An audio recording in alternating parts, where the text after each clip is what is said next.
Donc ouais. On y va? Allez, on y va. Dieudonné, bonjour. Bonjour Ania, comment ça va? Merci, ça va très bien, merci. Merci de nous avoir accordé cette interview, Alger Network et moi. On est ici à Vénissieux. Oui. Parce que vous n'avez pas pu vous produire au Transborder. Non, habituellement on est au Transborder à Lyon Effectivement, quand on oui. vient et cette fois-ci il y a un nouveau propriétaire qui nous a dit, enfin propriétaire, gestionnaire des lieux, je crois que c'est une gestion d'économie mixte entre la ville et une association. Et là il nous a dit que oui, effectivement la seule restriction qu'il avait, c'était Dieudonné. Il ne pouvait pas aujourd'hui programmer Dieudonné au Transborder. Les pressions notamment de mon excellent ami Jakubowicz, cette personne qui m'a menacé, moi et mes enfants, et qui a pris des responsabilités, on l'a vu au CRIF, cet organe raciste. Il a également à la LICRA, l'organe négrophobe, cette haine du nègre. Parce que, vous savez, avec Bernheim également, quand il dit il n'est pas très futé, c'est un nègre. On s'en souvient. Ça, c'est une réplique de la LICRA, mes amis de la LICRA. En tout cas, je salue tout le monde ici. Et puis, le fait de faire ça le compte, que ce soit à un endroit ou à un autre, c'est aussi un pied de nez fait à ces gens qui ont leur place plus en Israël, évidemment, que dans la ville de Lyon. D'accord. Vous pouvez commenter l'actu du jour? Le film hollywoodien Ben Laden mort aujourd'hui. Oh ouais, Ben Laden, on nous retire notre Ben Laden. C'est regrettable parce que c'était quand même un personnage qu'on aime beaucoup. On guettait toutes ses interventions. Moi je l'ai vu là où il était le plus réaliste, c'était chez les Guignols à l'époque. On sentait que là on était dans la réalité. Mais quant au film, évidemment, pour moi celui qu'il faut arrêter, celui qu'il faut poursuivre et éventuellement exécuter, s'il faut exécuter un homme sur cette planète, c'est quand même bien W. Bush. C'est quand même lui le plus grand criminel de tous les temps, enfin en tout cas de ces derniers temps. Et je crois qu'il mérite, lui, effectivement, une intervention des forces militaires. Si elles ont une utilité aujourd'hui, c'est bien d'aller arrêter le chef de la mafia et non pas simplement un porte-flingue qui, il a eu aussi... puis il avait un bon look sur la fin. Moi, je regretterais qu'on nous retire ce personnage de la série télévisée dans laquelle il était plutôt pas mal discret, mais efficace. À chaque fois qu'il parlait, il avait quand même il avait quelque chose. C'est un personnage d'ailleurs qui m'avait inspiré un sketch. Alors, donc je le garderai en mémoire. Très bien. Est-ce que vous avez aujourd'hui envie de reparaître dans les médias comme autrefois? Et qu'est-ce que vous seriez prêt à faire? Non, j'en ai absolument plus rien à foutre de ça. Je pense qu'il y a des jeunes qui ont besoin de le faire. Moi, j'ai eu en mon temps besoin de me produire devant les médias traditionnels.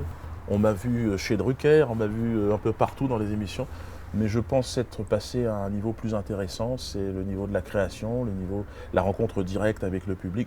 J'ai la chance de ne pas avoir besoin de ces gens-là aussi, parce que je suis né professionnellement dans une période où les seuls moyens de communiquer et faire de la promotion, c'était d'aller chez ces personnes, dans ce groupe, dans ce réseau. Je n'ai plus besoin de ce réseau et j'en suis vraiment très très content. Et mon idée, c'est de ne plus jamais y aller. Bon, j'ai la sensation que ce que vous êtes en train de faire et puis ce que l'on fait un peu sur Internet est beaucoup plus efficace. Très bien. Quels sont vos projets au cinéma, à la télévision? Je sais que Je vais tourner mon film là. Code Noir. Ouais, alors le Code Noir, je le ferai un peu plus tard. C'est un film qui demande de gros moyens, c'est un film historique. Là, je vais commencer par une comédie que je vais tourner cet été. Au mois de juillet donc là on est en pleine préparation de ce film, donc je suis content de tourner mon premier long métrage, une comédie. Sur quel thème? Je pense que j'en parlerai toujours dans mes réseaux sur le net. Ce sera un film qui devrait créer effectivement un débat, on va dire. Et je voudrais revenir sur le Code Noir, votre film. Est-ce que les acteurs qui étaient justement, qui à l'époque avaient donné leur accord, sont toujours d'accord pour continuer cette aventure avec vous? Et est-ce qu'ils ont été difficiles à convaincre? Non, je pense qu'on aura d'autres acteurs. C'est très difficile, étant donné que je me suis heurté au réseau dominant, à la mafia dominante dans ce métier. J'ai été évidemment montré du doigt comme étant un infréquentable. Donc j'ai développé mon propre réseau et mes propres équipes, et je préfère travailler comme ça. Je suis plus en phase avec moi-même. Le film que je vais faire aujourd'hui, je ne pourrais pas le faire dans le réseau dominant. Bon, je suis devenu aussi dans mon secteur d'activité qui est l'humour une référence pour les jeunes humoristes aujourd'hui. C'est aussi cette liberté d'esprit qui m'a permis de plaire à ce plus grand nombre de jeunes gens qui aujourd'hui s'inspirent très largement, ils viennent me le dire, tant mieux.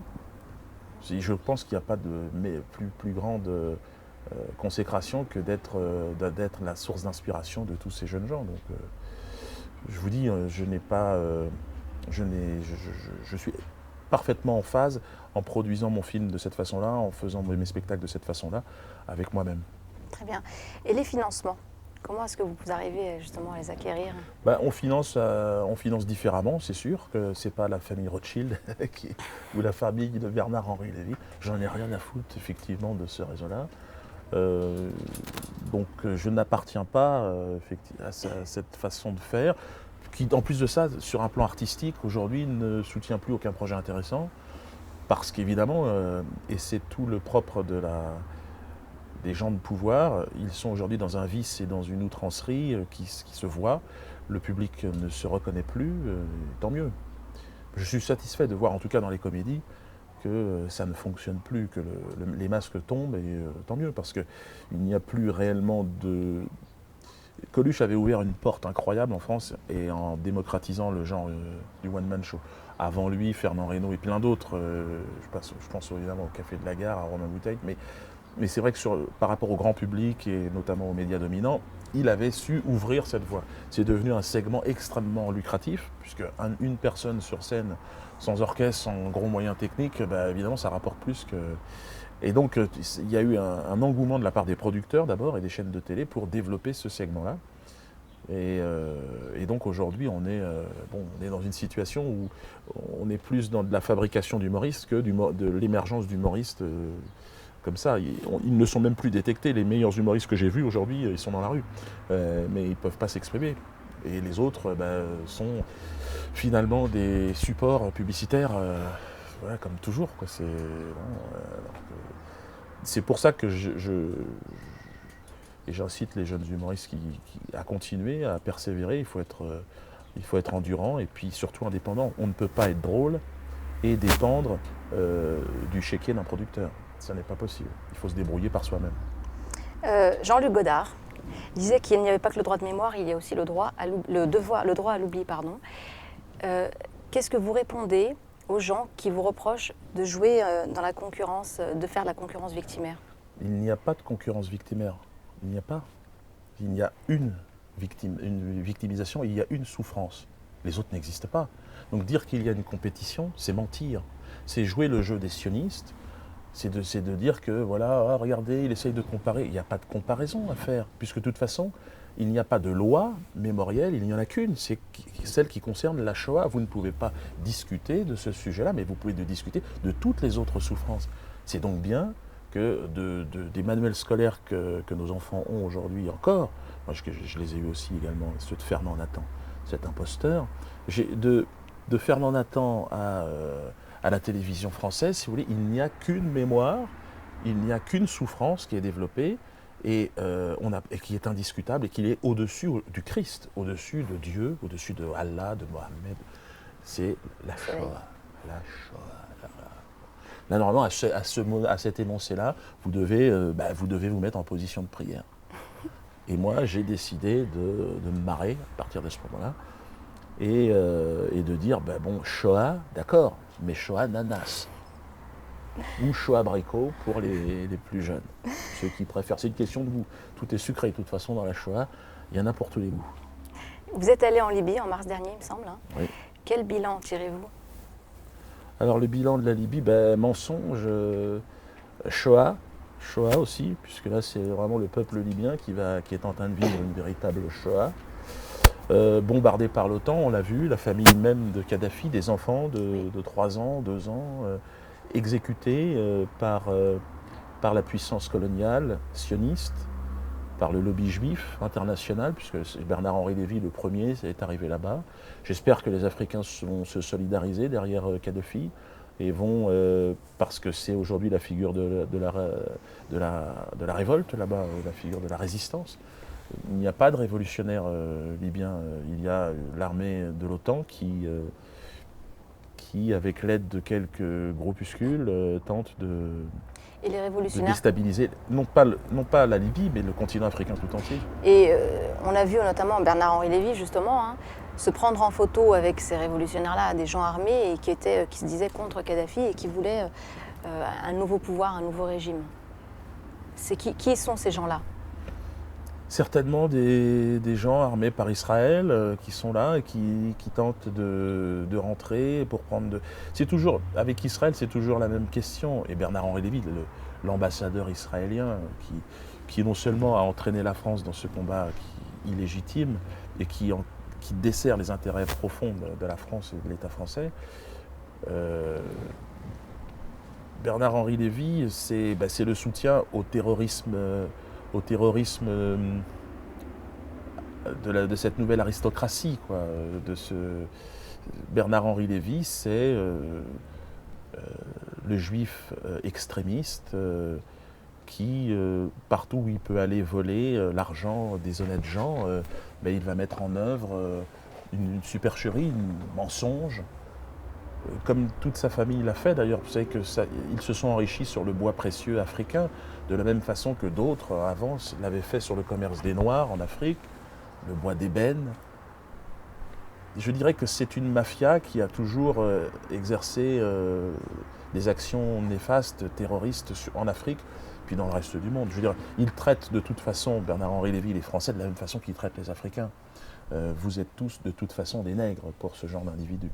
Vous pensez donc que Kadhafi est plus honnête que Sarkozy ou que BHL? Oui, déjà, vous savez, quand Nelson Mandela sort de 27 années de prison, Nelson Mandela, symbole de la résistance nègre dans le monde, il sort de ces années d'incarcération et la première personne qu'il va remercier, c'est Mouammar Kadhafi, pour l'avoir aidé, avoir financé aussi le mouvement de résistance, donc l'ANC.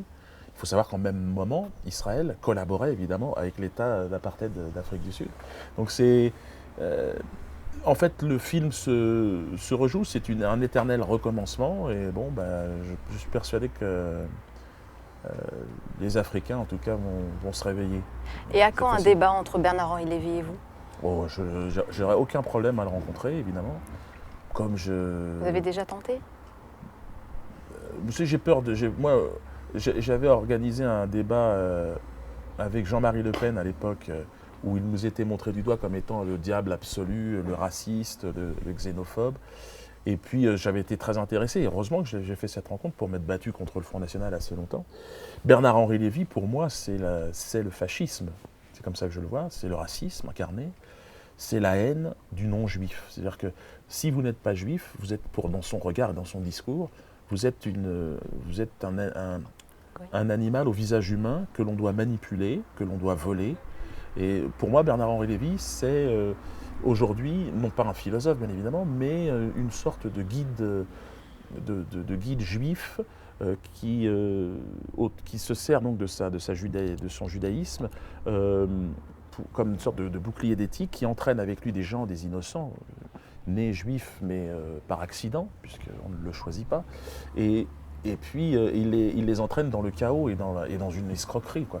Donc moi, Bernard-Henri Lévy, bien évidemment, je veux bien le rencontrer. Pour lui, je suis un antisémite. Pour moi, il est antisémite aussi. On pourrait discuter, je pense, assez... Mais je ne pense pas qu'il accepte un discours avec moi parce qu'il n'en a pas besoin, en réalité. Son pouvoir à lui et sa communication, elle est assise sur l'argent, le pouvoir, sa capacité d'organiser le mensonge, la duperie, la tromperie. Je ne lui en veux pas. Il est né avec une cuillère d'argent dans la bouche et puis des mensonges dans la tête. Donc au final, ça ne peut pas faire évidemment de lui un prophète. Est-ce que vous avez vu le film? Ouais. Est-ce que vous avez vu le film La Rafle? Est-ce que vous avez pleuré? Je ne regarde pas ce genre de choses. Je ne regarde pas. J'ai tout un tas de comédies avant à voir. Les Charlots font du ski, Tonton Mercedes où j'ai pété dans la spoule. Ça me paraît plus intéressant. Et est-ce que dans la télé ou dans les médias, il y a des personnalités qui sont d'accord avec vous mais qui n'osent pas parce qu'ils subissent des pressions? qui n'osent pas parler. Oui, il y a beaucoup de gens qui me regardent et qui viennent me dire Diodo, c'était courageux. Et je leur dis souvent, vous êtes beaucoup plus courageux que moi. Je n'accepterai pas qu'on me pisse dessus comme vous l'acceptez. Et je vous reconnais vraiment énormément de caractère à assumer cette humiliation constante que vous subissez. Est-ce que vous êtes adhérent à ER, Égalité et Non, je ne Réconciliation? suis pas adhérent à ER. Pourquoi? Alors, je suis un ami d'Alain. Alain sera le fondateur de ce mouvement-là. Je connais pas mal de gens chez ER. Je trouve qu'ils ont évidemment des idées que je partage sur plein de choses. Mais je ne suis pas militant. Moi, je suis un artiste, je fais mes spectacles. Il y a également le parti antisioniste avec qui j'ai d'excellentes relations, avec qui je partage évidemment beaucoup de choses. Mais voilà, je pense qu'ils sont dans leur dynamique. Et puis je suis pas certain que ce soit dans l'intérêt non plus de R d'avoir des adhérents comme moi, parce que ça donnerait une connotation. Et puis je pense qu'Alain, c'est vraiment un mouvement avec lequel il a envie de transmettre un message très personnel et un projet très personnel. Donc même s'il s'ouvre aujourd'hui, je ne sais pas où ils en sont, mais en tout cas, on est sympathisants, quoi. Vous avez toujours attaqué de front, sans penser aux conséquences. Est-ce que vous envisagez une autre stratégie, c'est-à-dire dire un petit peu moins ce que vous pensez et agir plus en secret, par exemple? Non, je m'inspire vraiment de la réflexion que j'ai eue avec Mahmoud Ahmadinejad, pour moi le leader aujourd'hui de la révolution qui m'intéresse.